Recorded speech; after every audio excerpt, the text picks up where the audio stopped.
Hi, it's Mitch from Pickdawgz.com here with your free pick in the Miami Heat versus New Orleans Pelicans NBA matchup on Friday, March 22nd, 2024. If you like all the free picks we do at Pick Dawgz, you'll love our premium picks, our best bets. Use the discount code PICK for 15% off.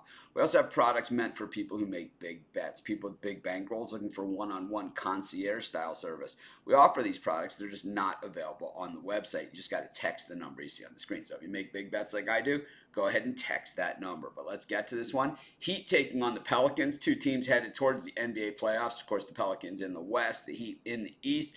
Pelicans, trying to become a team that maybe, starts to make their move in that Western Conference. Very tough, of course, the tougher of the two conferences, at least in recent years.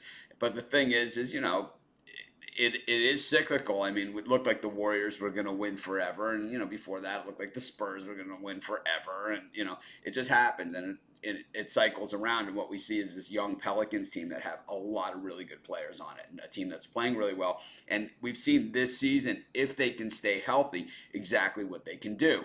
The same thing, the Miami Heat, this is a team that just can never seem to stay healthy through the regular season or win consistently in the regular season.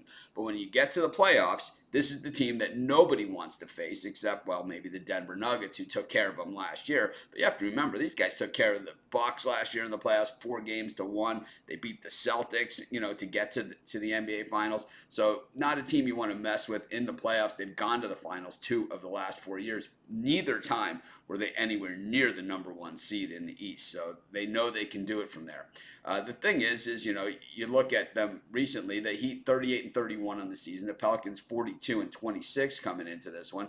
Certainly, the Pelicans have looked very much the part of a young team, like trying to make that move. 38-28-2 against the number this season, while the Heat 33-35-1. Even when the Heat have been winning games, it just seems that when they're favored, it's by way too much. In this matchup, the favorite controls this matchup, 7-2 against the number in the last 9 meetings of these two teams. Pelicans for the season are averaging 116 points per game, but allowing 110. The Heat allow 109 and score about 109. Pelicans the better shooting team as well, and better defensively at guarding as well. So I think the Pelicans certainly have a lot of edges in this game, and they're the better 3-point shooting team overall for the season. But once again, it's a long season, and we are starting to get towards the end of it. So it's more the recent form, and once again, the Pelicans just the better on both ends of the court here. And but when it comes to shooting percentages, well, the Pelicans shoot over 50.7% in their last 5 games. They're on an absolute tear, shooting 35.8% from beyond the arc, while the Heat are shooting 45.6%. Just not quite going to get it done in this one. I personally, I love my Miami Heat. Most people that know me know I'm from Miami originally, so I generally favor the Miami teams. I just don't like the way that they've looked overall. Generally, they circle the wagons in games like this, but I'm not going to take my chances. I'm going to take the Pelicans, and that's going to be my free pick. Of course, while you're doing your picks, putting your bets in, be sure to use our free betting tools at sportschatplace.com. 100% free, and they'll help put you on the most favorable bets on the board today.